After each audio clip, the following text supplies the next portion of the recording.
Hello students, welcome to AB classes. Subject thermodynamics के objective question की practice करना हम लोगों ने स्टार्ट कर दिया है और इसका जो पहला चैप्टर है बेसिक कंसेप्ट ऑफ थर्मोडायनेमिक्स, उसमें हम लोग जब इंट्रोडक्शन पढ़ते हैं तो वहां पर हम लोग क्या पढ़ते हैं? सिस्टम और सिस्टम के टाइप्स और उसकी प्रॉपर्टीज।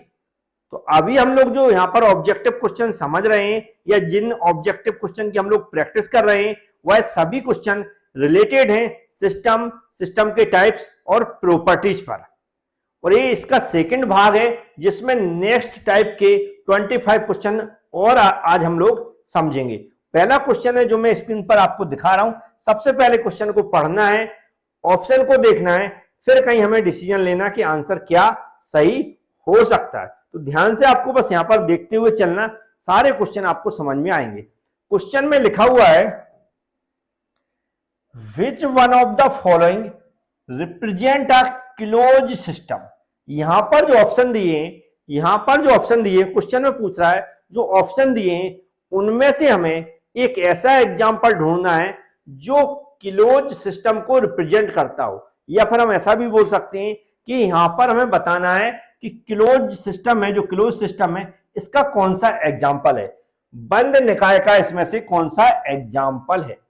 तो हम जानते हैं exhaust stroke of an IC engine, ये तो हमारा क्लोज सिस्टम का एग्जांपल नहीं है क्योंकि इसमें जो एनर्जी है, जो हमारा मास है, एनर्जी है, वह यहाँ पर क्लोज नहीं रहता है। यूनिवर्स तो है ही नहीं है, ब्रह्मांड तो हम जानते ही हैं।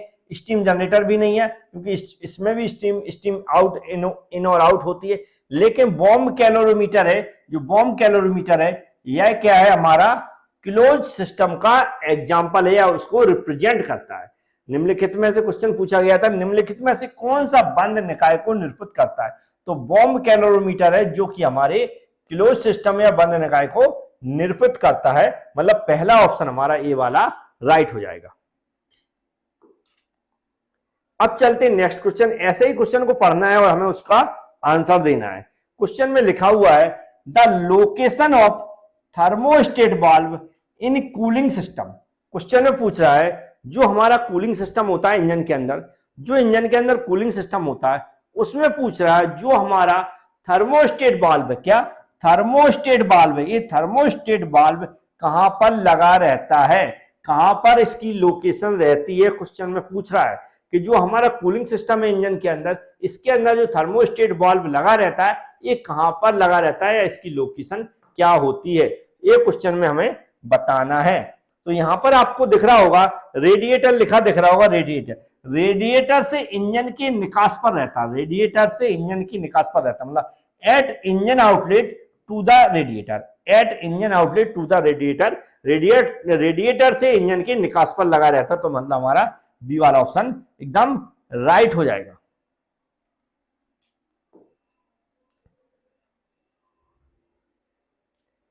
नेक्स्ट क्वेश्चन में लिखा हुआ है the viscosity of multigrade oil is determined at. Question पूछ रहा है कि मल्टीग्रेड ऑयल की जो विस्कोसिटी है निर्धारित की जाती है, मतलब किस टेम्परेचर पर इसको निर्धारित करते हैं, डिटरमाइन करते हैं, किस टेम्परेचर पर मल्टीग्रेड ऑयल की जो विस्कोसिटी है वह हम क्या करते हैं? डिटरमाइन करते हैं या फिर निर्धारित करते हैं, किस टेम्परेचर पर निर्धारित की जाती है। एक क्वेश्चन के अंदर आंसर पूछा गया, तो इसको याद कर लें थोड़ा सा कि 100 डिग्री सेल्सियस पर निर्धारित की जाती है, किस पर? 100 डिग्री सेल्सियस पर निर्धारित की जाती है, 100 डिग्री सेल्सियस पर निर्धारित की जाती है। याद रखें बहुत सारे स्टूडेंटों का जो क्वेश्चन रहता है कि सर वीडियो हम लोग देख लेते हैं, फिर कभी कभी हमें रिवीजन करना है तो उसके लिए पीडीएफ की जरूरत पड़ती है। तो इस बार मैंने पीडीएफ बिल्कुल फ्री में, याद रखें फ्री में पीडीएफ, ये जो वीडियो आप देख रहे हैं वीडियो में देखा है, नीचे आप देखेंगे तो मोर लिखा होगा, ऐसा मोर लिखा मिलेगा। इस पे आप जैसे ही क्लिक करेंगे तो नीचे पूरा डिस्क्रिप्शन बॉक्स खुल जाएगा। डिस्क्रिप्शन बॉक्स खुलेगा तो वहां पर आपको ये जो सेकंड पार्ट है इंट्रोडक्शन या फिर जो थर्मोडायनेमिक्स का पार्ट सेकंड लिखा होगा, ऐसा कुछ लिखा होगा, पीडीएफ की लिंक दी गई। वहां पीडीएफ जो भी 25 क्वेश्चन पढ़ा रहा हूं, याद रखें जो 25 क्वेश्चन इस वीडियो के अंदर पढ़ा रहा हूं, इस वीडियो की जो भी क्वेश्चन है उसकी पीडीएफ बनाकर उसकी लिंक क्रिएट करके मैंने डिस्क्रिप्शन बॉक्स में दे दी है। बस आपको उस लिंक पर क्लिक करना है तो पीडीएफ डाउनलोड हो जाएगी आपके मोबाइल में।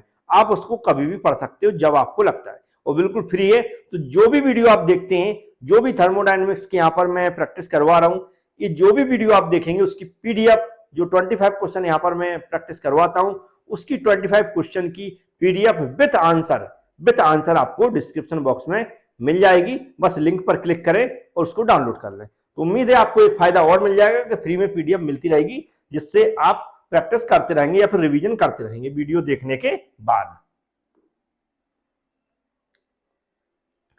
नेक्स्ट क्वेश्चन बहुत इजी है, सभी से बन जाएगा। लिखा है the unit of length in SI unit.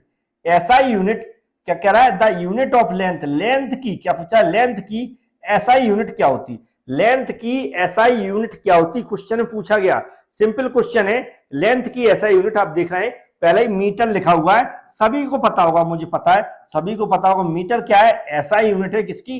Length की। लेंथ की जो एसआई यूनिट क्या है? मीटर है। आप याद रखें कि आप किसी भी टाइप का गवर्नमेंट एग्जाम देंगे, कोई भी गवर्नमेंट एग्जाम देंगे, वहां पर आप देखेंगे हमेशा जो हमारी यूनिट्स हैं, यूनिट्स पर और इंस्ट्रूमेंटेशन पर और जो भी यूनिट का कन्वर्जन है उस पर क्वेश्चन कहीं ना कहीं आपको एक दो क्वेश्चन मिल जाएंगे। और यूनिट्स कंप्लीट, जो यूनिट्स हम लोग समझते हैं उस पर जितने भी टाइप्स के ऑब्जेक्टिव क्वेश्चन बनते हैं उसकी मैंने सीरीज स्टार्ट की है। मेरा एक और यूट्यूब चैनल है, नाम मैं बता देता हूं क्या है, maths and me classes. Maths and me classes, maths and me classes जो यूट्यूब चैनल है, वहां पर इस टाइप के फिजिक्स, केमिस्ट्री, बेसिक साइंस के सारे ऑब्जेक्टिव क्वेश्चन मिलेंगे आपको, और आईटीआई से रिलेटेड और भी सभी मिल जाएंगे। मतलब आप क्या कर सकते हैं, यहाँ पर प्रैक्टिस कर सकते हैं ऑब्जेक्टिव क्वेश्चन की। तो इस चैनल को जरूर आप सर्च करके सब्सक्राइब कर लें, नहीं तो डिस्क्रिप्शन बॉक्स में मैं इस चैनल की लिंक दे दूंगा, वहां पर भी क्लिक करके आप इस चैनल को सब्सक्राइब करके और जो भी हमारी वीडियो है और भी देख सकते हैं। इस तरह के जो हमारे बेसिक साइंस से रिलेटेड क्वेश्चन आते हैं, क्योंकि हम जानते हैं जो आरआरबी जेईई एग्जाम होता है उसमें सीबीटी 1 और सीबीटी सेकंड दोनों के अंदर, सीबीटी 1 और सीबीटी सेकंड दोनों के अंदर जो बेसिक साइंस है या जनरल साइंस है उसके ऑब्जेक्टिव क्वेश्चन पूछे जाते हैं। तो उम्मीद है, और मैथ्स भी पूछा जाता है, जो आरआरबी जेईई है उसमें सीबीटी 1 में मैथ्स के क्वेश्चन पूछे जाते हैं। मैथ्स भी मैंने उसमें स्टार्ट किया है। तो आप इन सब की स्टडी के लिए ये जो हमारा चैनल है मैथ्स एंड मी क्लासेस, इसको सब्सक्राइब कर सकते हैं और उसमें स्टडी जाकर कर सकते हैं। नेक्स्ट क्वेश्चन में लिखा है the unit of energy in SI unit. क्या कह रहा है? एनर्जी की एसआई यूनिट क्या है? एनर्जी की एसआई यूनिट क्या है? क्वेश्चन में पूछा जा रहा है कि जो एनर्जी है इसकी एसआई यूनिट क्या होती है। तो ये भी इजी क्वेश्चन है। जो एनर्जी है इसकी एसआई यूनिट क्या होती है? जूल होती है। क्या होती है? जूल होती है। एनर्जी की एसआई यूनिट क्या होती है? जूल होती है। याद रखें, जो एनर्जी है उसकी एसआई यूनिट क्या होती है? जूल होती है। सभी को याद हो जाएगा, क्योंकि कई बार नहीं रहता याद, तो फिर भी कंफ्यूजन में आप हो सकता कई स्टूडेंट गलत आंसर लगा देते हैं। तो याद कर लें, जूल है वह क्या है? एनर्जी की एसआई यूनिट होती है।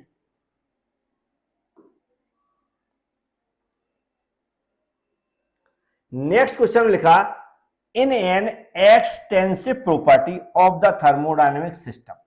यहां पर कुछ ऑप्शन दिए ऐसे, उसमें पूछ रहा है कि ऊष्मागति निकाय की एक मात्रात्मक गुण है में इसमें बताना कि जो एक्सटेंसिव प्रॉपर्टीज है, कौन सी एक्सटेंसिव प्रॉपर्टीज है, उससे रिलेटेड इसमें क्या आंसर दिया गया है। तो बिल्कुल याद रखें। देखो यहां पर क्या लिखा, extensive property heat is transfer, मतलब हीट क्या है हमारी, कौन सी है? इंटेंसिव प्रॉपर्टीज है। हमारा वर्क क्या है? वो भी हमारा इंटेंसिव प्रॉपर्टीज। कौन सी? इंटेंसिव प्रॉपर्टीज है। एनर्जी हमारी क्या है? एक्सटेंसिव एनर्जी यूटिलाइज, मात्रा ऊर्जा उपयोग होती है। क्या कह रहा है? एक्सटेंसिव स्थानांतरित होती है, तो नहीं होती है। एक्सटेंसिव वर्क इज डन, ये भी वर्क इज डन नहीं होता है। एक्सटेंसिव एनर्जी यूटिलाइज, ये भी नहीं होती है। तो मतलब इसमें कोई भी ऐसा ऑप्शन नहीं है जो एक्सटेंसिव प्रॉपर्टीज से रिलेटेड हो। तो नन ऑफ द जो वाला ऑप्शन है ये हमारा राइट हो जाएगा। नन ऑफ दीज वाला ऑप्शन हमारा राइट हो जाएगा, मतलब इससे रिलेटेड इसमें एक भी ऑप्शन नहीं दिए गए।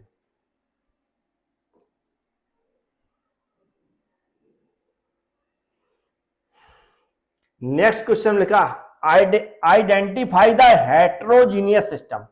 हेट्रोजीनियस सिस्टम, जब दो फेस मिलकर एक फेस नहीं बनाते याद रखें। जब दो एक जैसे पदार्थ मिला दें हम, और जब एक जैसा पदार्थ ना बने, अलग अलग दिखें वो, तो उन्हें क्या बोलते हैं? हेट्रोजीनियस सिस्टम बोलते हैं। होमोजीनियस का मतलब होता है जब दो पदार्थों को हम मिला देते हैं एक दूसरे में और वो एक जैसे दिखें, तो उन्हें क्या बोलते हैं? होमोजीनियस सिस्टम बोलते हैं। लेकिन इसमें हेट्रोजीनियस पूछा गया, तो एटमॉस्फेरिक एयर है, तो एयर हम जानते हैं एयर एक जैसी दिखेगी। मिक्सर हाइड्रोजन ऑक्सीजन मिला दे तो भी वो भी एक जैसा हो जाएगा, ऑक्सीजन मिल जाएगा।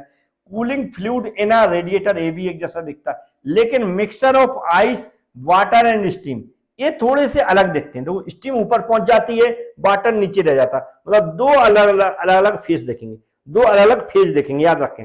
वाटर और स्टीम अगर हम मिक्स करेंगे तो स्टीम ऊपर रहेगी, वाटर नीचे रहेगा, दो अलग अलग फेज दिखेंगे।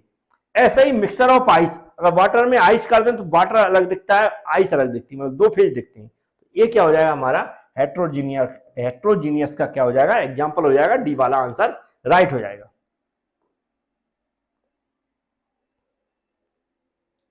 नेक्स्ट क्वेश्चन है क्या? Control volume. कंट्रोल वॉल्यूम, इसमें से कौन सा ऐसा ऑप्शन है जो कंट्रोल वॉल्यूम को डिफाइन करता है, रिप्रेजेंट करता है? तो यहां पर हमने कंट्रोल वॉल्यूम शायद पिछले क्वेश्चन में भी समझा था। आइसोलेटेड सिस्टम कंट्रोल वॉल्यूम को रिप्रेजेंट नहीं करता है। Close system but heat and work cross the boundary, ये भी रिप्रेजेंट नहीं करता। Specify amount of mass in space, ये भी रिप्रेजेंट नहीं करता। फिक्स, ये फिक्स रीजन जहां पर लिखा, मतलब किसी चीज की स्टडी करने के लिए हम क्या करते हैं? किसी रीजन को फिक्स कर देते हैं। किसी रीजन को फिक्स कर दे तो आप fix region in space where mass heat and work can cross the boundary of the that region. मतलब डी वाला ऑप्शन हमारा राइट हो जाएगा इस क्वेश्चन का, कि कंट्रोल वॉल्यूम कौन रिप्रेजेंट करता है। डी वाला ऑप्शन पढ़ लेंगे तो कंट्रोल वॉल्यूम का डेफिनेशन हो जाएगा।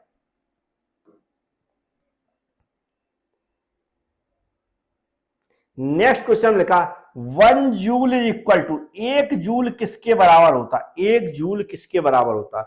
1 जूल न्यूटन मीटर के बराबर होता है ना। याद कर लें, क्योंकि ये जब न्यूमेरिकल क्वेश्चन भी करते हैं तो वहां पर भी काम आते हैं, तो वैसे ही याद कर लें, ऑप्शन में तो लिखा ही होगा 1 जूल न्यूटन मीटर के बराबर होता है। कितना होता है? 1 जूल इक्वल टू क्या होता है? 1 न्यूटन मीटर होता है। तो याद कर लें, इसका वैसे ए वाला ऑप्शन एकदम राइट हो जाएगा। तो बिल्कुल याद होना ही चाहिए इस तरह का ऑप्शन। 1 जूल इक्वल क्या होता है? 1 न्यूटन मीटर होता है।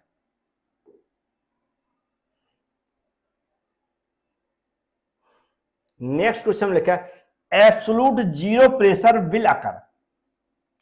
एब्सोल्यूट दाब या प्रेशर उत्पन्न होता किस पर उत्पन्न होता है? जो एब्सोल्यूट जीरो प्रेशर है ये कब उत्पन्न होता? तो यहां पर ध्यान से, at the centre of the earth, तो ये तो एट द सेंटर पर तो नहीं होता है, तो गलत बात है। अंडर वैक्यूम कंडीशन, इस पर भी नहीं होता। At the temperature of -273 degree Celsius, इस पे क्या होता है? जनरेट नहीं होता है ना। ये ऑप्शन किसी और के लिए है, लेकिन यहां के लिए नहीं है। लेकिन बी वाला ऑप्शन यदि आप पढ़ेंगे, क्या लिखा? When the molecular momentum of the system becomes zero, जब सिस्टम के जो हमारे मॉलिक्यूल्स का जो मोमेंटम होता है शून्य हो जाता है। क्या हो जाता है? शून्य हो जाता है। तो वहां पर कौन सा टेम्परेचर, वहां पर कौन सा प्रेशर होता है? एब्सोल्यूट जीरो प्रेशर होता है।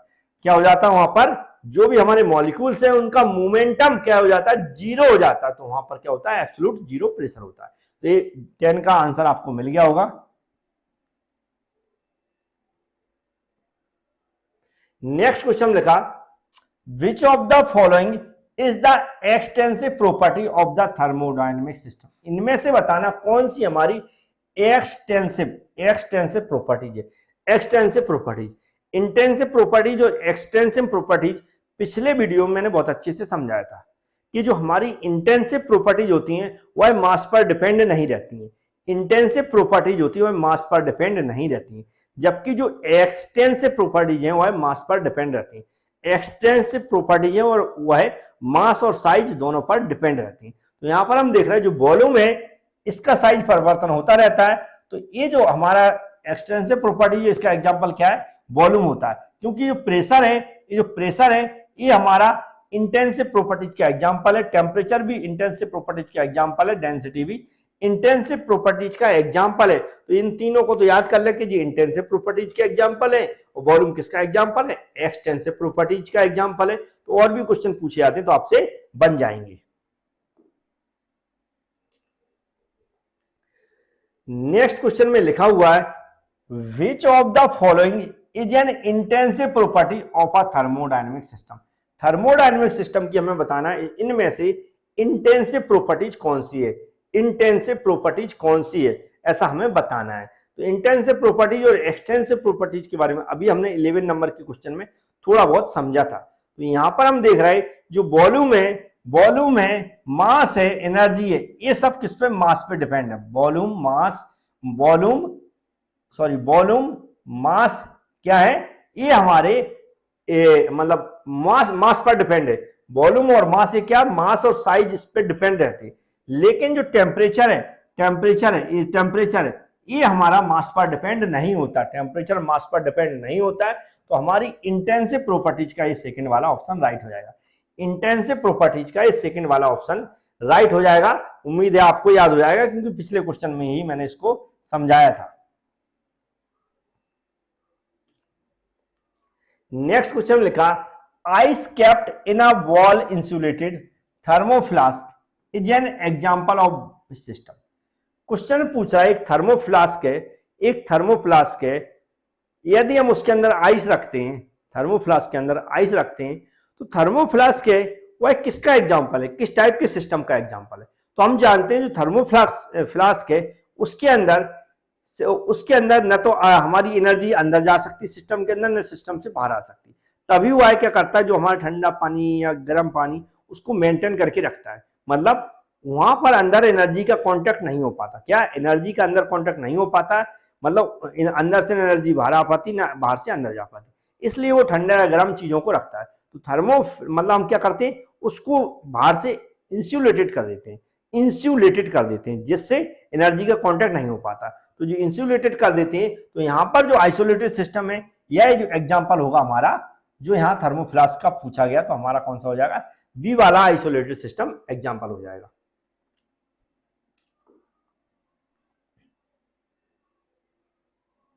नेक्स्ट क्वेश्चन में लिखा हुआ है which aspects is not true regarding the thermodynamics property of a system.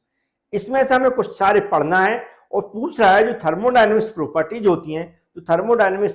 होती हैं, इनमें से एक ऐसा एग्जाम्पल है जो कि उससे रिलेटेड नहीं है, ट्रू नहीं है, मतलब रिलेटेड नहीं है, याद रखें रिलेटेड नहीं है। तो क्या लिखा है यहां पर, एक विशेष गुण जो निकाय की दशाओं को निरूपित करता, a characteristic that describe the condition of the system. तो ये बिल्कुल राइट है, अगर ये राइट है तो मतलब इसका आंसर नहीं है, याद रखें। फिर क्या लिखा, a variable whose value dependent upon the particular path is going from one state to another state. तो ये एक पॉइंट से दूसरे पॉइंट पे जाने के लिए पाथ पे डिपेंड करते हैं, ये तो मुझे कुछ सही नहीं लग रहा है। और पढ़ लेते हैं, N intensive property dependent on the external mass of the. तो यहां पर लिखा है इंडिपेंडेंट, मतलब इंटेंसिव प्रॉपर्टीज वह प्रॉपर्टीज होती हैं जो मास पर डिपेंड नहीं होती, तो ये सही ऑप्शन है।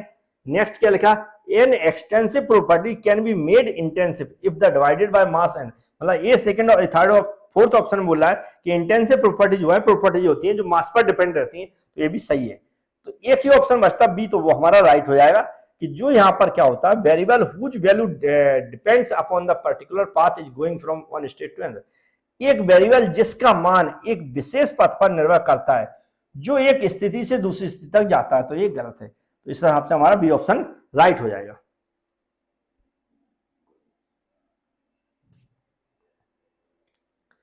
नेक्स्ट क्वेश्चन में लिखा है the value of an extensive properties is essentially depend on. जो एक्सटेंसिव प्रॉपर्टीज है वह किस पर डिपेंड रहती है, यहां पर कुछ ऑप्शन दिए, वह हमें बताना। क्या लिखा, मास और एक्सटेंशन ऑफ द सिस्टम। अब हम इतनी बार चर्चा कर चुके हैं, हमें लगता है हमें ऑप्शन पढ़ने की जरूरत नहीं है।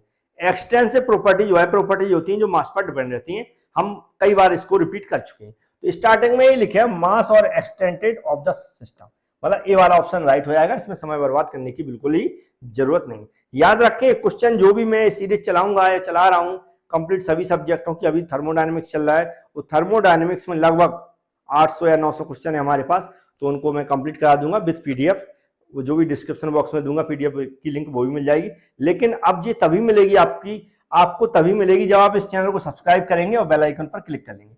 सब्सक्राइब करेंगे उसके फायदे हैं कि चैनल से आप जुड़े रहेंगे, बेल आइकन दबा लेंगे, इसका फायदा है कि जैसे ही मैं वीडियो अपलोड करूंगा उसका नोटिफिकेशन आपके पास पहुंच जाएगा। नोटिफिकेशन जैसे ही पहुंचेगा उसको आप तुरंत देख लो वीडियो, उसकी पीडीएफ डाउनलोड कर लो, तो ये फायदे हो जाएंगे। हमारे फायदे के लिए कुछ आपको देना है मुझे, तो वीडियो को लाइक कर दिया करें बस। वीडियो को लाइक करने से ही हमें सब कुछ मिल जाता है।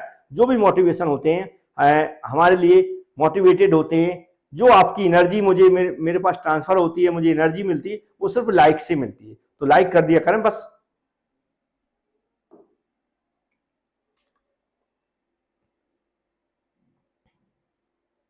नेक्स्ट क्वेश्चन में लिखा है which one of the properties given below is an intensive property of the system. इनमें से बताना कौन सी हमारी इंटेंसिव प्रॉपर्टीज है, कौन सी हमारी इंटेंसिव प्रॉपर्टीज है, इनमें से बताना। तो इंटेंसिव प्रॉपर्टीज पे चर्चा कई बार कर चुके, आपको याद भी हो गया होगा कि जो वॉल्यूम है, क्या है वॉल्यूम, वॉल्यूम क्यों है, क्योंकि ये मास पर डिपेंड है, मास पर डिपेंड है, इसलिए क्या हो जाएगी हमारी सॉरी गलती हो गई, गलत बोल दिया, चलो फिर से पढ़ लेते हैं। इंटेंसिव प्रॉपर्टी मास पर डिपेंड, जो इंटेंसिव प्रॉपर्टी जो है प्रॉपर्टी होती है जो मास पर डिपेंड नहीं होती है। इंटेंसिव प्रॉपर्टी जो है प्रॉपर्टी होती है जो मास पर डिपेंड नहीं होती है, याद रखें नहीं होती, पूछा नहीं होती है। तो हम देख लेते हैं ऐसी कौन कौन सी प्रॉपर्टी है। तो कह रहा है नीचे दिए गए गुणों में कौन सा निकाय का गुणात्मक गुण है। इंटेंसिव प्रॉपर्टीज के बारे में पूछ रहा है। तो ये जो प्रॉपर्टी यहाँ पर दिख रही है ये हमारी कौन सी होती है, एक्सटेंसिव प्रॉपर्टी होती है, एक्सटेंसिव प्रॉपर्टी होती है, क्योंकि मास पर डिपेंड रहती है। काइनेटिक एनर्जी भी ये भी एक्सटेंसिव प्रॉपर्टी है, एंट्रोपी भी एक्सटेंसिव प्रॉपर्टी है। लेकिन जो कंपोजिशन है, एक ही ऑप्शन बचता है, तो ये पहला ऑप्शन हमारा राइट हो जाएगा। ये हमारी किस में गिनी जाएगी, एंड इंटेंसिव प्रॉपर्टीज में गिनी जाएगी, क्योंकि ये तीनों की तीनों कौन सी है, हमारी एक्सटेंसिव प्रॉपर्टीज है जो कि मास पर डिपेंड होती हैं। नेक्स्ट क्वेश्चन में लिखा है all of the following are intensive property of the system. इनमें से बताना कि इंटेंसिव प्रॉपर्टीज इनमें से कौन सी है, इंटेंसिव प्रॉपर्टीज कौन सी है, क्योंकि जो ऑप्शन है उसमें ये ऑप्शन बदल दिया। तो क्वेश्चन कई बार एक जैसा रहता है, हमें लगता है हमने क्वेश्चन को पढ़ लिया है, तो बहुत बार पढ़ लिया, लेकिन ऑप्शन देखेंगे तो आपको चेंज मिलेंगे, तो ऑप्शन फिर से चेंज मिल रहे हैं। तो इंटेंसिव प्रॉपर्टीज फिर से ढूंढना है। तो हम जानते हैं विस्कोसिटी हमारी कौन सी है, एक्सटेंसिव प्रॉपर्टीज है, डेंसिटी भी एक्सटेंसिव प्रॉपर्टीज है, पोटेंशियल एनर्जी भी एक्सटेंसिव प्रॉपर्टीज है। लेकिन जो यहाँ टेम्परेचर लिखा है ये हमारी कौन सी है, इंटेंसिव प्रॉपर्टीज है।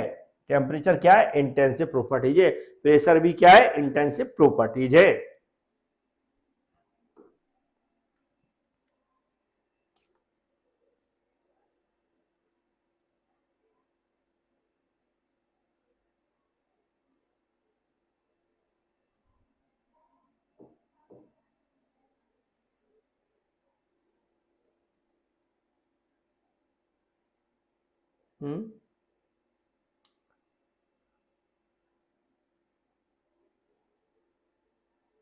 ठीक है,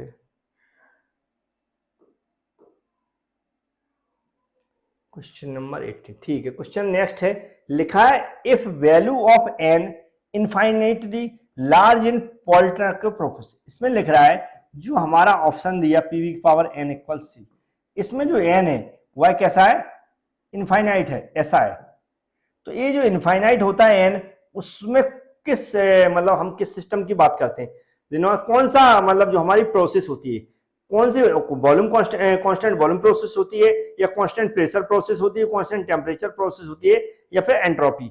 तो हमारी इनमें से बताना कौन सी प्रोसेस होती है। याद रखें, बिल्कुल इसको याद रख लें, क्योंकि ये पढ़े होंगे लेकिन याद नहीं रहता। और जब थर्मोडायनेमिक्स के बेसिक कंसेप्ट हम लोग पढ़ते तब भी हम इसको नहीं पढ़ते कई बार। तो इसका जो आंसर होना चाहिए मेरे अकॉर्डिंग वह होना चाहिए कांस्टेंट वॉल्यूम। क्या होना चाहिए, कांस्टेंट वॉल्यूम प्रोसेस क्या अकर करती है, क्या रिप्रेजेंट करती है। अगर एन की वैल्यू इनफाइनाइट है तो वह प्रोसेस कौन सी होती है, कांस्टेंट वॉल्यूम प्रोसेस होती है। कौन सी होती है, कांस्टेंट वॉल्यूम प्रोसेस होती है। तो याद रखें ये ऑप्शन इसका राइट हो जाएगा।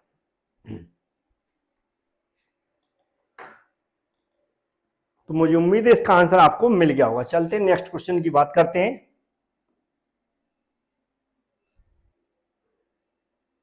नेक्स्ट क्वेश्चन लिखा which one of the following thermodynamics process approximate the streaming of food in a pressure cooker. Pressure cooker में भोजन की स्ट्रीमिंग में निम्न ऊष्मागतिकी के प्रक्रम में से लगभग कौन सी होती है।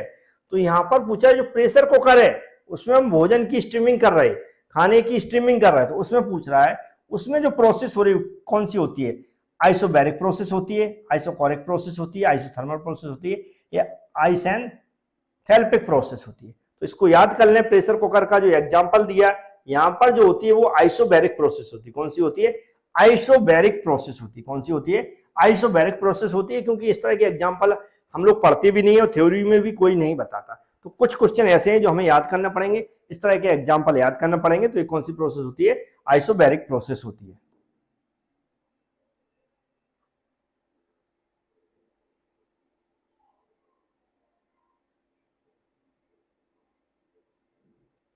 नेक्स्ट क्वेश्चन आपको स्क्रीन पर दिख रहा होगा, 20 नंबर क्वेश्चन है। इसको मैं पढ़ के सुनाता हूं, समझाता हूं। वैसे आप भी पढ़ सकते हैं। क्या लिखा है? Certain quantity of fuel in a cylinder boundary by a piston is an example. का कह रहा है कि कोई भी, ऐसे हम जानते हैं क्या होता है, एक सिलेंडर पिस्टन की बात कर रहा है। इसमें क्या पिस्टन है, क्या कर रहा है? एक पिस्टन है। इसमें पूछ रहा है वो कि certain quantity of fuel in a cylinder, इस सिलेंडर में फ्यूल की क्वांटिटी भरी हुई है। क्या कह रहा है? By piston is an example. ये किसका एग्जांपल है? ओपन सिस्टम का, क्लोज सिस्टम का। तो क्वेश्चन में पूछ रहा है कि ये किसका एग्जांपल है। बोल रहा है कि कुछ कोई फ्यूल है, उसकी क्वांटिटी एक सिलेंडर के अंदर भरी हुई है, उस पिस्टन लगी हुई है। तो ये किसका एग्जांपल होगा? तो ये होता क्लोज सिस्टम का एग्जांपल। किसका? क्लोज सिस्टम का एग्जांपल होता। बी वाला ऑप्शन हमारा राइट हो जाएगा। नेक्स्ट क्वेश्चन में लिखा है the absolute zero temperature is taken. जो एब्सोल्यूट जीरो टेम्परेचर है वह कौन सा टेम्परेचर माना जाता है? कौन से टेम्परेचर पर हम उसको कहते हैं? क्या कहते हैं?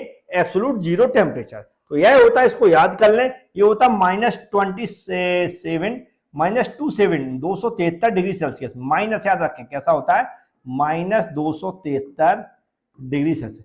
इस टेम्परेचर पर हम क्या बोलेंगे? इसको एब्सोल्यूट जीरो टेम्परेचर बोलेंगे। तो इसको आप याद कर लें, क्योंकि इस तरह के क्वेश्चन याद करना जरूरी है, कई बार बड़े बड़े एग्जामों में भी पूछे जाते हैं।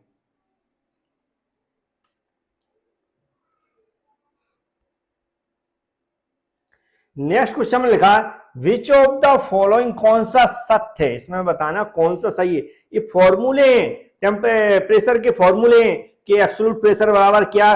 Gauge pressure plus atmospheric pressure होता है, या गेज प्रेशर बराबर absolute pressure plus atmospheric pressure होता है, या एटमॉस्फेरिक प्रेशर बराबर absolute pressure plus gauge pressure होता है, या absolute pressure equal gauge pressure minus atmospheric pressure होता है। तो इनमें से हमें सही फॉर्मूला पहचानना है जिससे हम इसका सही आंसर दे सके। तो इसका जो होता है नॉर्मल देखें तो एब्सोल्यूट प्रेशर इक्वल होता है gauge pressure plus atmospheric pressure. क्या होता है? Gauge pressure plus atmospheric pressure होता है एब्सोल्यूट प्रेशर बराबर। परम दाब इक्वल क्या होता है? गेज प्रेशर, गेज दाब प्लस वायुमंडलीय दाब होता है। तो इसका आंसर हो जाएगा ए वाला ऑप्शन, एकदम राइट हो जाएगा।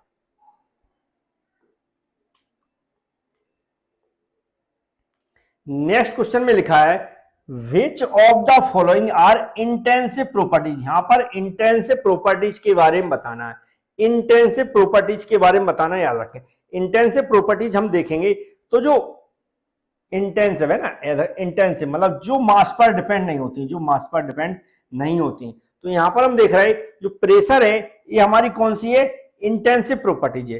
प्रेशर कौन सी है? इंटेंसिव प्रॉपर्टीज है। हमारी जो स्पेसिफिक एंथैल्पी है ये भी हमारी कौन सी है? इंटेंसिव प्रॉपर्टीज है। लेकिन हमारी काइनेटिक एनर्जी और एंट्रोपी ये हमारी इंटेंसिव प्रॉपर्टीज नहीं है। मतलब 2 और 3 वाला ऑप्शन हमारा सही है। तो इनमें से हमें चुनना है, इनमें से देखेंगे 2 3 बी वाले ऑप्शन में दिया गया तो बी वाला ऑप्शन हमारा राइट हो जाएगा। तो इस तरह के जो क्वेश्चन पूछे जाते हैं उसमें नीचे जो ऑप्शन रहते हैं एबीसी करके वो ऑप्शन रहते हैं, हमें इनमें से पहचानना पड़ता है कि कौन कौन से ऑप्शन सही है। तो इसका ऑप्शन कौन सा? बी वाला ऑप्शन एकदम राइट हो जाएगा। नेक्स्ट क्वेश्चन में लिखा है consider the following properties, consider the following properties. और आंसर यहां से क्वेश्चन स्टार्ट होता है which of the following above properties of the system is are intensive. ऊपर हमें बताना है कि इनमें से कौन सी हमारी इंटेंसिव प्रॉपर्टीज है, कौन सी हमारी इंटेंसिव प्रॉपर्टीज है। तो हम जानते हैं टेम्परेचर हमारी इंटेंसिव प्रॉपर्टीज है, विस्कोसिटी भी इंटेंसिव प्रॉपर्टीज है, और स्पेसिफिक एंट्रोपी भी हमारी क्या है, इंटेंसिव प्रॉपर्टीज है। तो ऑल ऑफ दीज वाला जो हमारा डी वाला ऑप्शन हमारा, ऑल ऑफ दीज जो यहां पर लिखा हुआ है वो वाला हमारा ऑप्शन एकदम राइट हो जाएगा। तो हमारा डी वाला ऑप्शन हमारा राइट हो जाएगा।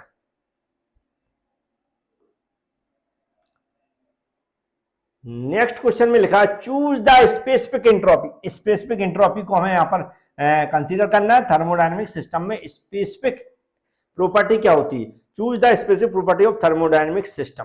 थर्मोडायनेमिक्स की स्पेसिफिक प्रॉपर्टीज क्या है? सिस्टम की पूछा है, थर्मोडायनेमिक सिस्टम की स्पेसिफिक प्रॉपर्टी। वैसे तो मुझे सभी लग रही हैं, लेकिन जो आंसर दिया उसमें टेम्परेचर कंसीडर किया गया है, लेकिन एक क्वेश्चन कुछ और तरीके से पूछा गया होगा, हो सकता मुझे अधूरा क्वेश्चन लग रहा है। तो उम्मीद है आप छोड़ देंगे, इसको स्किप कर देना, कि हो सकता है कुछ और तरह से क्वेश्चन पूछा जाए, क्योंकि प्रॉपर्टीज के बारे में पूछा गया और प्रॉपर्टीज पर हम बहुत क्वेश्चन सॉल्व कर चुके हैं, और भी आगे क्वेश्चन होंगे प्रॉपर्टीज के ऊपर, वो भी हम लोग सॉल्व करेंगे, जिससे आपको कैसा भी क्वेश्चन पूछा जाए प्रॉपर्टीज के ऊपर तो आपसे बन जाए। उम्मीद है आज के क्वेश्चन जो भी आज मैंने समझाया, ये वीडियो आपने पूरा देखा होगा, और जब भी आपको रिवीजन लगता है तो पीडीएफ जो डिस्क्रिप्शन बॉक्स में लिंक दी गई वहां से डाउनलोड कर लें, और जो भी वीडियो में आगे लेकर आऊंगा उनको जरूर देखें। Thank you.